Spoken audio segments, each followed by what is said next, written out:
Stove on பண்ணி cooker வச்சுக்கோங்க. இதில் தேவையான அளவு ஆயில் சேர்த்துக்கலாம்.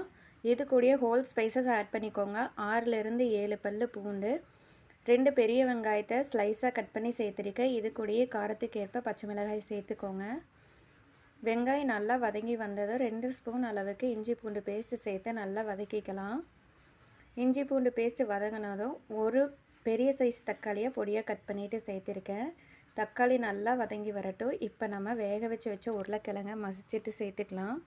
இது கூடயே ஒரு கைப்பிடி அளவுக்கு கேரட்டை சேர்த்துக்கோங்க. அடுத்து நம்ம வேக வச்ச பாசிப்பருப்பையும் சேர்த்துக்கலாம். 1/4 ஸ்பூன் அளவுக்கு மஞ்சள் தூள் சேர்த்துக்கோங்க. தேவையான அளவு உப்பு சேர்த்துக்கலாம். தேங்காயும் 10 பல்லு முந்திரி பருப்பும் அரைச்சிட்டு அதோட பேஸ்ட்டையும் சேர்த்து எல்லாத்தையும் நல்லா மிக்ஸ் பண்ணிக்கோங்க. ஃபைனலாக கொத்தமல்லி தழை தூவி ஒன்ஸ் கொதி வந்ததும் ஸ்டவ் ஆஃப் பண்ணிக்கலாம். இதே மாதிரியே நீங்களும் ஒன்ஸ் செஞ்சு பாருங்கள். டேஸ்ட் அவ்வளோ சூப்பராக இருக்கும்.